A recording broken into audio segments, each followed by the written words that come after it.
You're listening to Scaling Up Services, where we speak with entrepreneurs, authors, business experts, and thought leaders to give you the knowledge and insights you need to scale your service-based business faster and easier.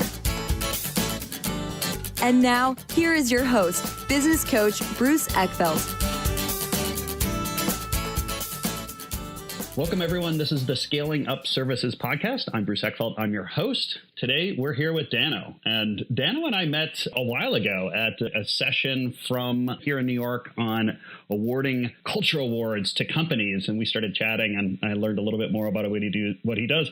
And I've been fascinated. And I'll let DANO tell his story about how he got into things. But DANO is a master of sales and sales management. And I'm really excited to have this conversation. DANO, welcome to the program. Yeah, pleasure to be here. So why don't we start just how you kind of got into all this? I know you've got an interesting story, and then we can talk a little bit about what you do and how you help companies with sales specifically. But fill us in on the backstory. I think anytime you can understand someone's history and origin, it's important. And obviously, for me, it started off in really wanting to learn and having that genuine curiosity to learn. I was at a very young age, 23, 24, I was blessed to work with some of the heads of the company that was very popular, 90s to early 2000s, the Rich Dad Corporation, and was brought up as a very green entrepreneur in consulting services, helped build a business from 15 global consultants to 70, and eventually was one of their 3 master facilitators, as well as in charge of building out their educational program to bring on other consultants. And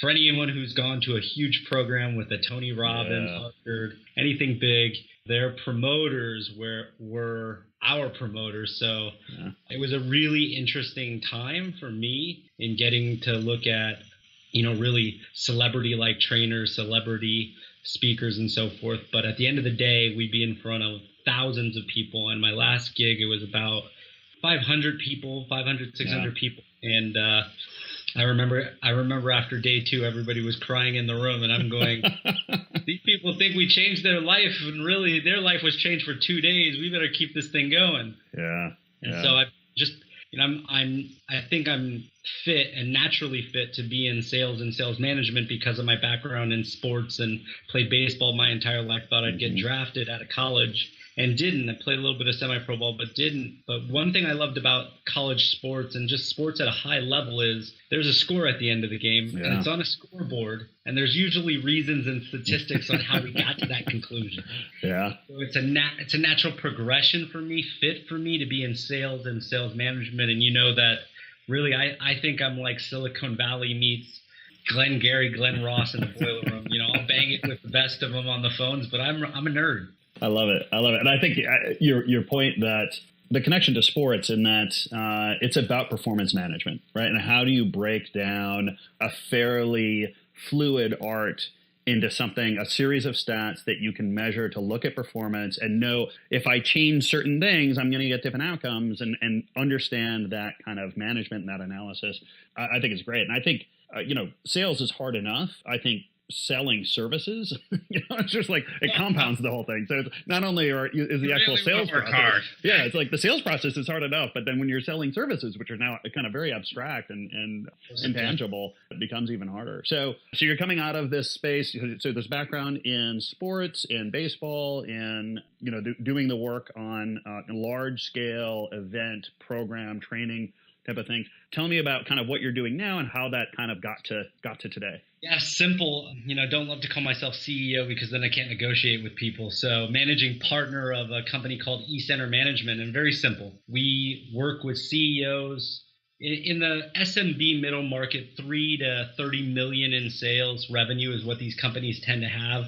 And we have one job as a function of a business, not consulting it. A function of a business called sales management. Our job is to build a sales team that meets and exceeds quota. Yeah. And I just to really kind of make sure it's clear for people here, and this is what I love about you and what you do, it's really taking over. I think it's one of the hardest things in the world. It's hard enough to sell, but to manage salespeople inside of an organization, and how do I manage salespeople, the sales process, to deliver to target, to my forecast, it is hard, but that is what you do. You actually come in and work with management to put in place the process, the targets themselves, compensation schemes, find people, manage people. Tell us a little bit about like what a week or what a month looks like for a client engagement. Like, how do you actually engage with the clients? Yeah, I mean, it all starts with what is, I always say the science of building a sales team starts with premise and their belief. Like, what do you believe? I'm not building anything unless you believe that it could be built. Yeah. So, it always starts with the owner's belief and then us believing in them. Do we think the marketplace is there? There are some things that I know the margin. I know the marketplace fairly well. I'm not selling it. Mm-hmm. So it always starts with what's the belief of the owner, energy of the owner, and then it goes down, quite honestly, to the nerd side of what we do. We got to do a revenue forecast and a budget. And first thing you're trying to do is just afford to have a sales team. 2 people plus some digital marketing. We've got to do something that drives lead flow, prospect flow, interchangeable words for a lot of people. But that's the starting point. But at the end of the day, our day-to-day is with the sales professionals. I hate calling them reps. Yep. They're professionals after they get done with training. So, we, in simple form, it's kind of the 1, 2, 3, 4. We build a revenue forecast. Then we recruit, interview, and hire. Then we train the staff. Then we hold them highly accountable. And the last piece that I think people miss, and really, if I could flash forward in my guess in the next 3 to 4 years, is we build unbelievable relationships. We do that thing called like our sales reps. Most people, they just don't want to go there. And I think in any particular part of an operation, and you nailed it, it's so hard. Sales are so hard. The last thing that they need is someone that's only hard. Yeah. You can't just bring the fire. And we yell. We are not happy with people all the time. Mm-hmm. But there's got to be some joy. There's got to be some relationship.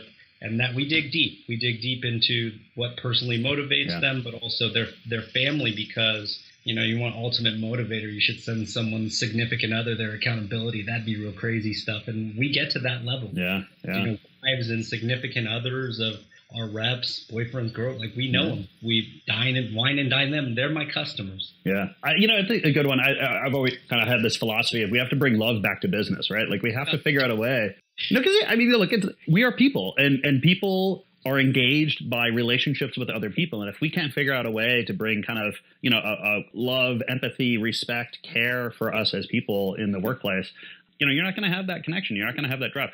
Money only goes so far. You can only pay people so much. And at some point, another dollar is not going to get any performance. But if you can figure out how to get people emotionally, personally, connected to the organization and the purpose, you will have unlimited potential. Yeah, I think that we'll talk more about this, what is sales management in a second, but I think that that's part of the function. I mean, the companies that we work with, 3 to 30 million, I'm wearing a hat today. It's very professionally dressed up, wearing camouflage, just so any sales reps watching this know they can't hide from me. Exactly. You're in the bushes there. You're seeing what they're doing. Yeah. My standpoint to this is with relationships is, look, at the end of the day, we can make lots of money. We can do a lot of things, but very few things will come without managing relationships. Yeah. I think that's really key. So talk to me about sales management, because I think a lot of people they may throw out the word, but they don't really understand what does that mean as a discipline, as a function, as a capability. Talk to me about what does it mean to be a sales manager or to manage the sales process. So I always, whenever asked a question, if you look at the opposite, sometimes there's some genius there. So what is sales management not? Is what I'll start with. And because I think they're common errors regardless of whether it being right or wrong. Let's just talk about some scientific errors, not just my truths. And so the first thing that it's not your best salesperson managing a group of people and titling them manager, VP of sales, whatever it may be, because they were the best at selling. In fact, what we believe from a standpoint, this is my truth, is that you just ruined your whole opportunity value of that person from a revenue generator. So, it's not the best person at sales. To me, if you just use the word that we use, what's the function of sales management? The function of sales management is to create goals and plans and strategies and leverage tactics to get there, to get a sales team to meet and exceed quota. And from that, the things that we manage on a daily and a weekly basis are 3 things. Number 1, numbers. I literally just sent one of our clients, because I couldn't get through, so I was like, 4:01, I was supposed to be on at 4 o'clock. Let me send one more report out. What's the literally daily report of everything entered into the Salesforce? You skip a day leads to a week. So I'm just, with this new client, I'm just playing with their psychosis right now. Because right now they know they're wrong. The sales team knows they're wrong. And what the leadership is doing, as you well know, this happens from a consulting side of things, is they're justifying the people they hire. Which is fine with me. Like, hey, if you want to be held hostage by your own employees, have at it. I'm not going to exist for a long time, right? Because you'll fire me based on their performance that I never had a chance at. Yeah. So that's why we tend to build sales team. This one we're building and taking over a team. Yeah. But we're managing the daily numbers, and weekly numbers and monthly numbers and annual numbers. Why? Numbers never lie. People sometimes do. I used to say often. So I just want to if there's no ... since there's no features in I can go ... Numbers never lie. People sometimes do. And so we manage the numbers. The second thing that we're managing is, how did you get to those numbers, the activity? Yeah. Tell me your truths against these facts, right? I like and it. Then we'll get into tactical information about how we can move these forward. And I think the piece that I'm really proud of is that with great technology from what do I think sales management's job now that technology's involved, CRM, with simple tactics in leveraging the CRM. If you use a CRM, there's only a few things that you got to do really properly. Your real job is just kicking the ball further down the court to close one or close loss. Close loss, you got to have a reason why, clear reason why. But I think what happens in sales management, so what it's not is, hey, what'd you do yesterday? Hey, did you do what I said yesterday? Yeah. Right? Or looking over someone's shoulder. We have this written out. I think we say looking over someone's shoulder, going on every appointment that you can with your sales team is not micromanagement. That is stupid. Look, I'm always going to be different. If you were my coach, manager, whatever you want to call me, I am always going to act different with you around. Yeah. So we train and certify people. So again, you got to recruit the top talent that you can based on the budget, and be honest about what you can afford. Treat it like a sports team. You got to grow your own talent. You got salary cap. Yeah, I'm a big fan of it. Right. So it's, again, reflection of sports. So got to hire properly. And inside of that interview, you got to train people and you got to hold people accountable. My quota, I believe a great sales manager and a great function, more or less, my quota is the sales team. One of the big problems that I have right now is when you give a sales manager quota, I don't care who they are, especially if it's like 80%, which is most people's. Yeah. Their quota comes first. They will always sell before they manage. Yeah. And I think you really kill the profession of sales management when you do that, which is great because it gives me more business. But I hope that answered. There's so much dynamic, but I think, again, those are some nuggets of the function of sales management. We're the cog. Better said, a storyline way to say this. Yeah. CEO yells at me to get the sales going. I yell at, because people understand when I say I yell at sales reps, motivate them, lead, teach, and inspire them to sell. Yeah. The sales reps yell at me for more money, and I don't get to yell at the owners. I get to address my concern. Yeah.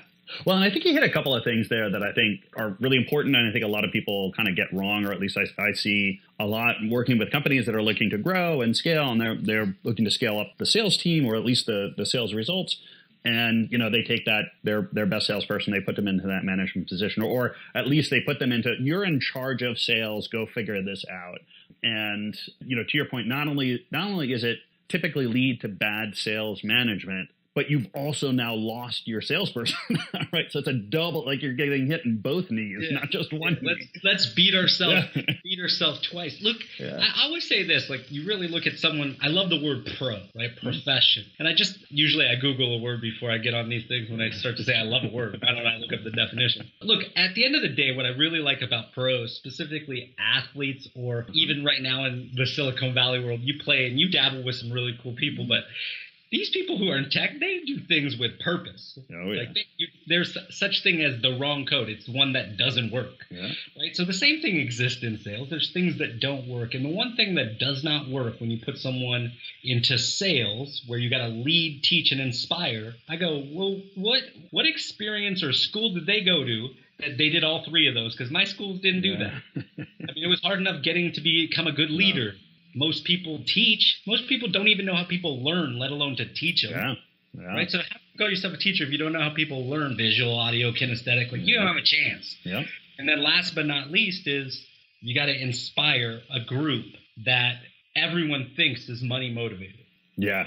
Well, and so so a couple of questions. So one, maybe we'll start there. So talk about motivation, because I think that's a hard one for most people. And I think typically there's this kind of idea of, well, I just need to pay them more, or I need to put more of their comp as performance comp. I need to, it's going to be some percentage of either revenue or gross profit or something. Talk to me about how you approach motivation. So I think that you've got to cover things for people. Mm-hmm. You got to cover, it's like the Maslow's. There's nothing scientific about this thing. We're just following what everybody already researched. You got to be able to cover people's personal well-being. You got to understand their family justification. You got to understand their skill sets, because people aren't worth as much as sometimes they say. Because you got to make it all fit to a budget that I'm in charge of the budget. My line is I owe you. Not you owe me. I'm a sales manager. I owe you X in sales and GP.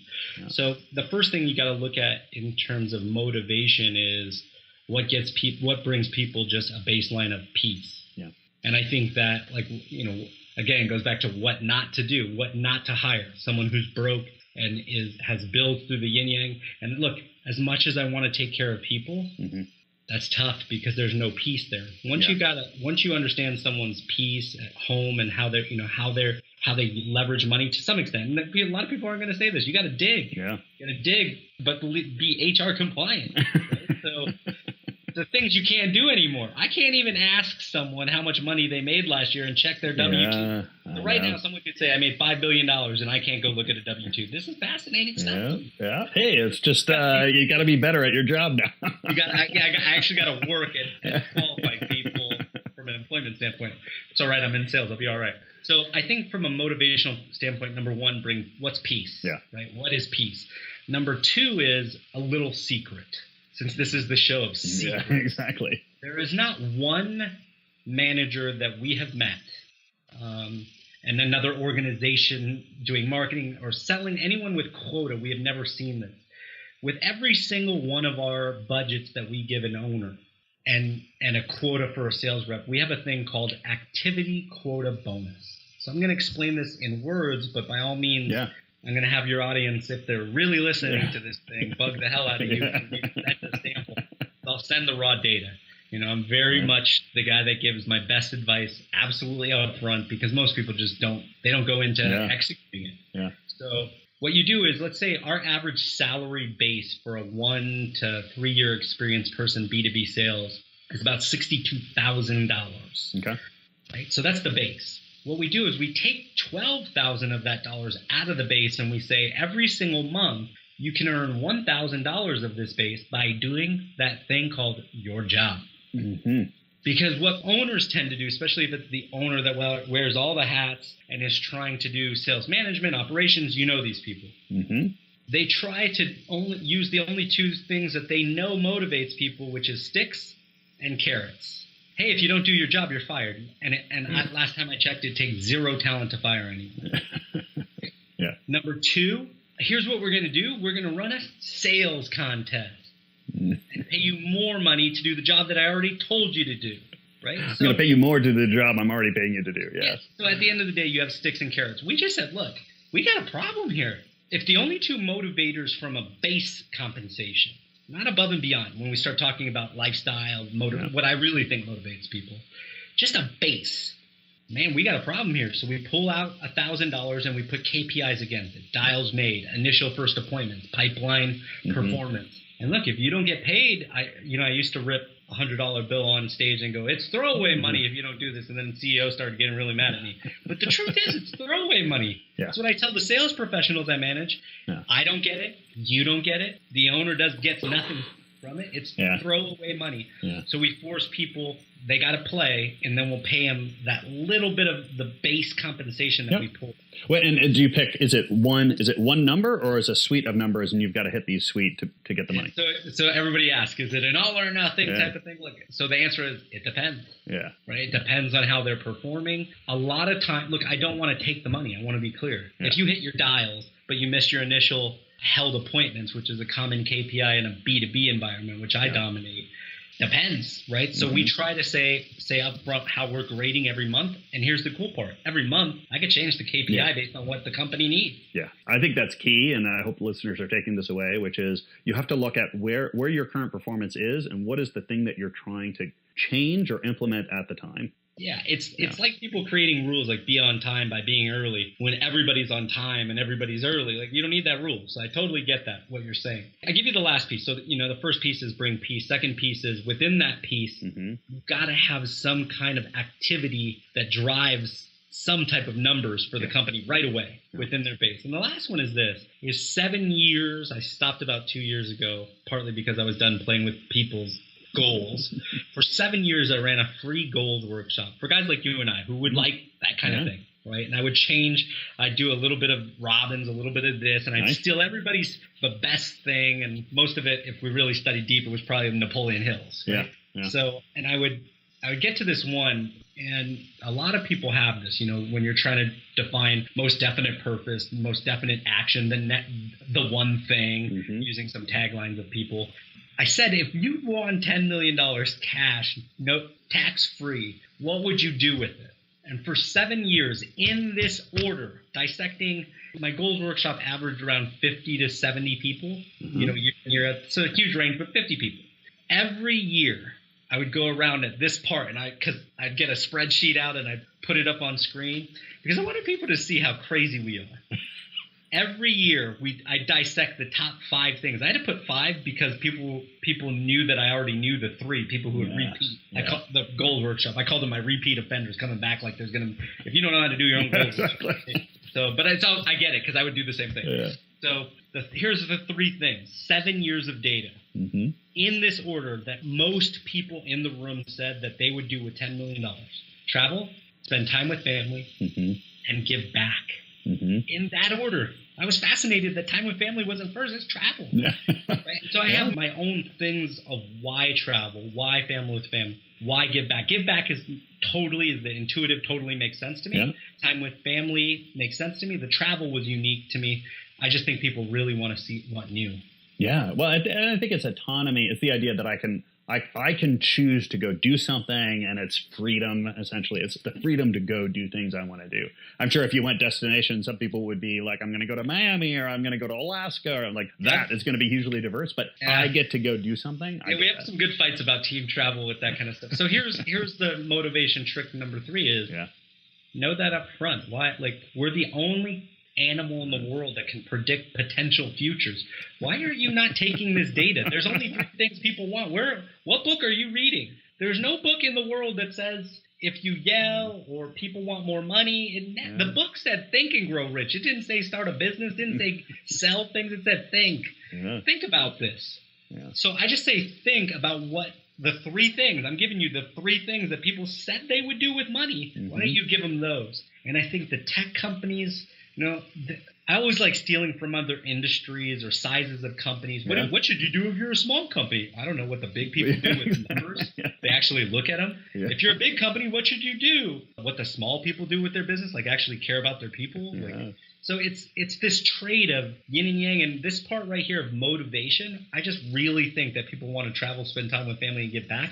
And so rather than try to compensate for that, I compensate to where I think people have an excitement, but kind of like a super excitement. And then when they start to go, if I did that, that's crazy. And I've got people who are I do this and I'm crazy now. And they're the hardest to remotivate because sometimes I'm like, wait a minute, we're going to have to lower this guy. Like, he's starting to make more money than everybody I know, including me. Like, because there's industries that just can do that. Yeah. A SaaS reoccurring revenue product, you could really get some good comp for people. Yeah. So I think that one of the things we've done when you sign up with us as an owner, in our agreement with you, it says to be determined, but we have a travel bonus goal. Nice.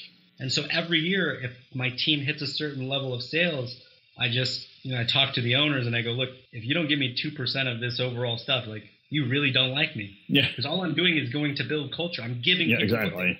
Because people don't, you tell people, hey, you should use your bonus. Like, wait a minute.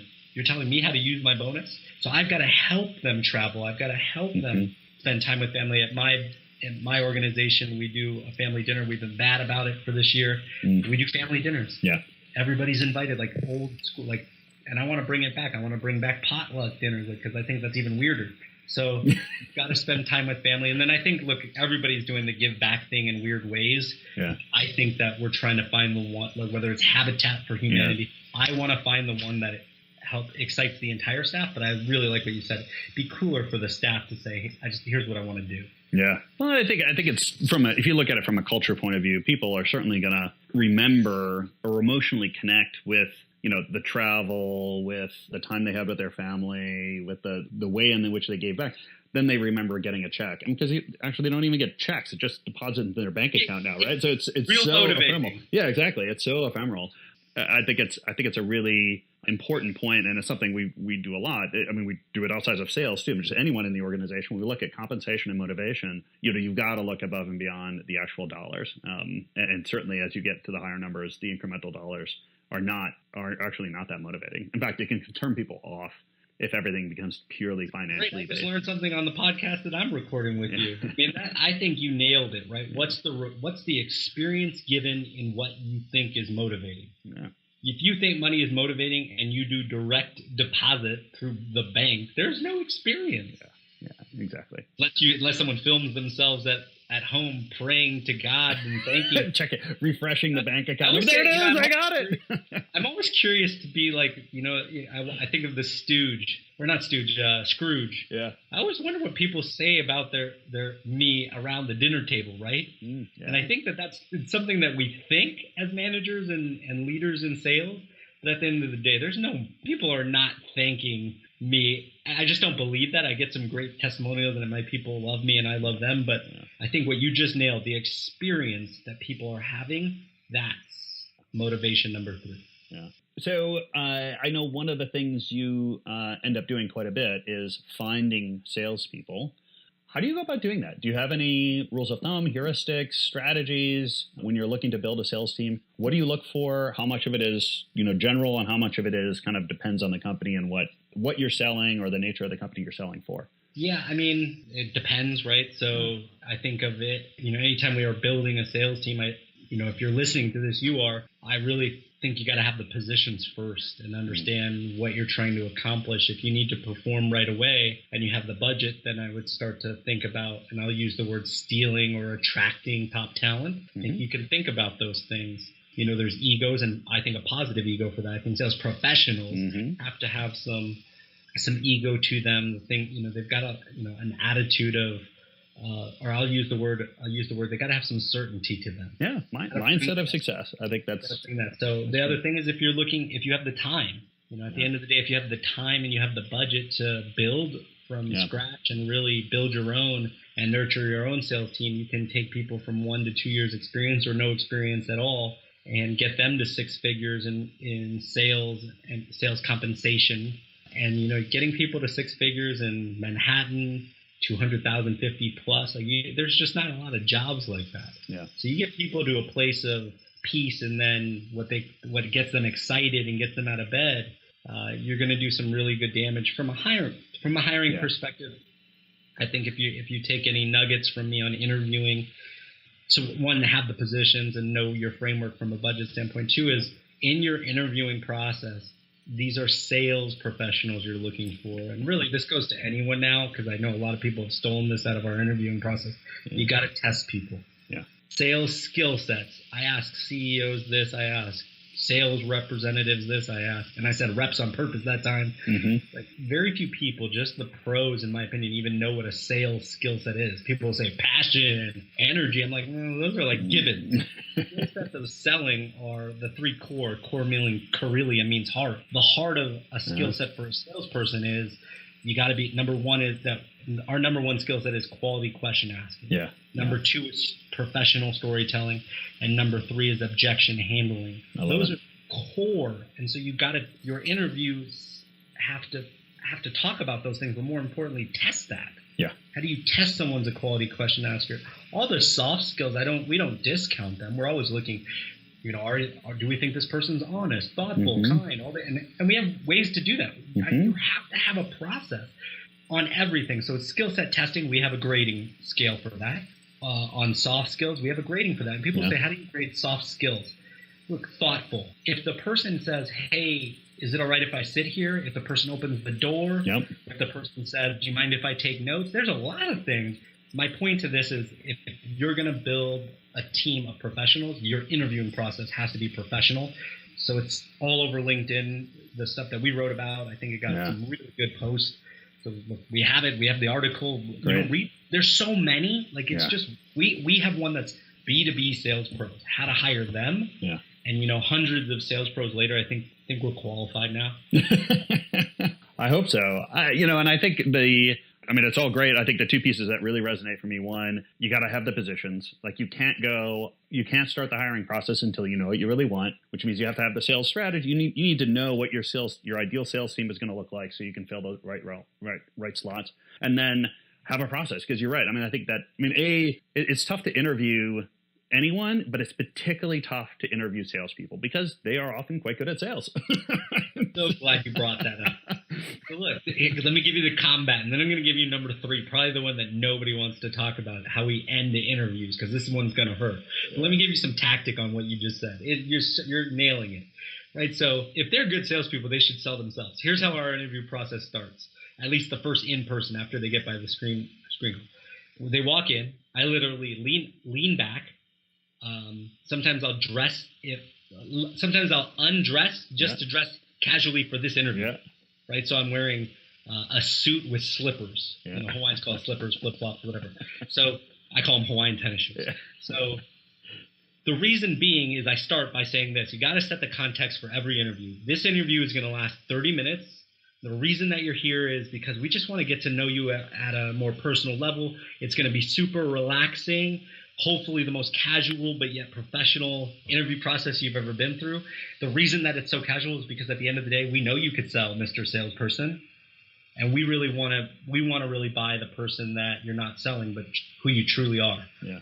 They are screwed from that moment forward.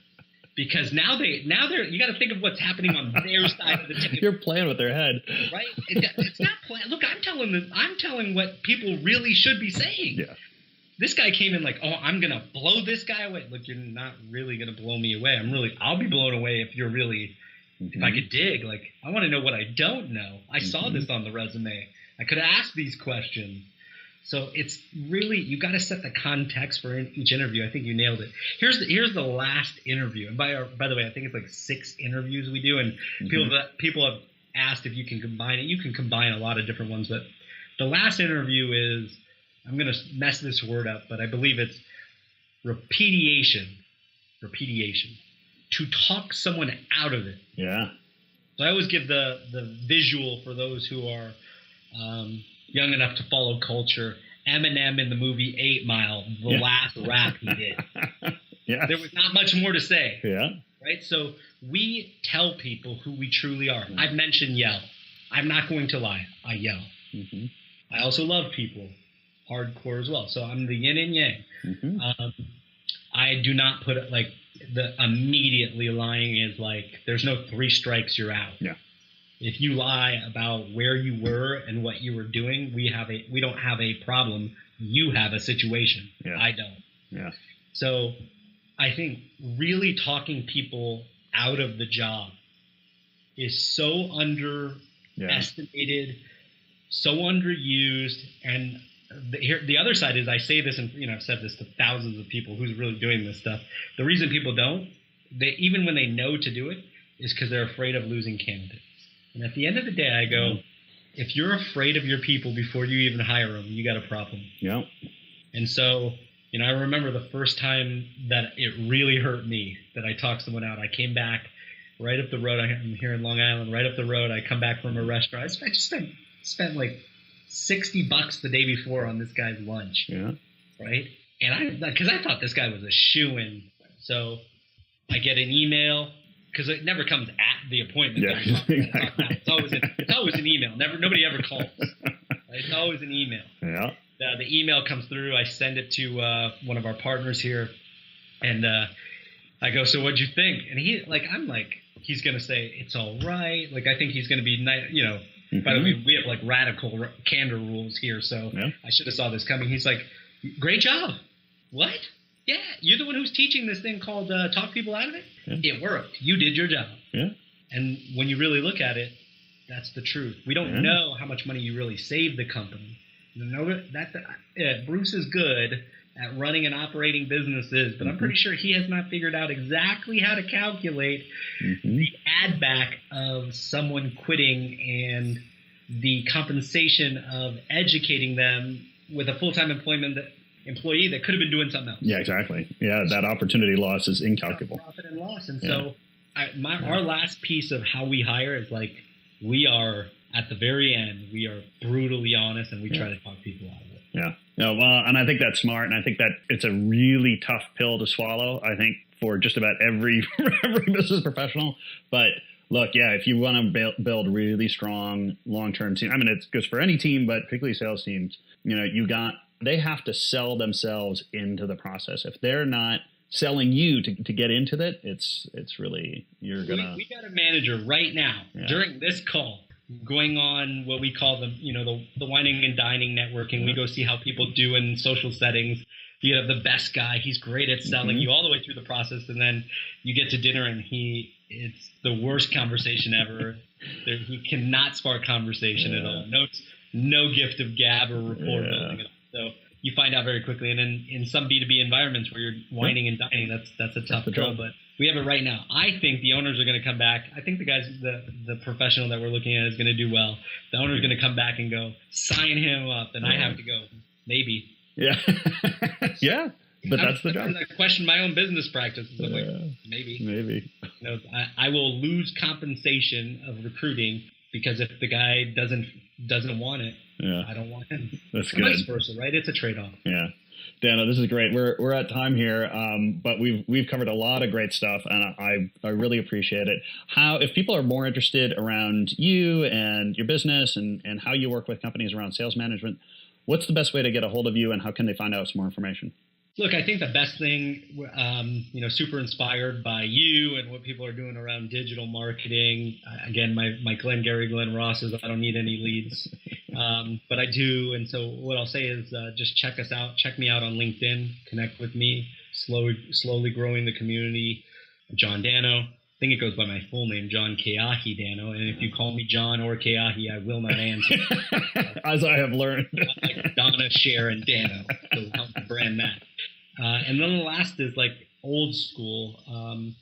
Email me or call me, and those things you can find online as well. But, I think that, if you connect with me and try to get me on LinkedIn, I'll immediately take you offline onto an email and phone call. I think at the end of the day, sales are unique to each company, and so I add value all day long, and it's not a waste of time because I'm always taking from everybody who's not my customer. Yeah, so this is great. I'll make sure all that contact information is in the show notes here, and I would encourage everyone that's thinking about sales management, whether they've already done it or they're thinking about doing it, connect with Dano and hear what he has to say. I'm sure he'd love to chat with you. This has been a pleasure. Thank you so much. And I'll look forward to getting together soon and we can keep this conversation going. Cheers. Thanks, Dano. Cheers. Okay. Good episode. I appreciate that. That was fun. Cool.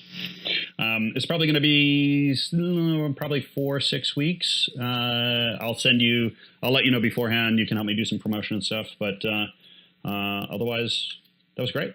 Good work. Talk soon, my friend. All right. Take care. Bye. Cheers. You've been listening to Scaling Up Services with business coach Bruce Eckfeldt.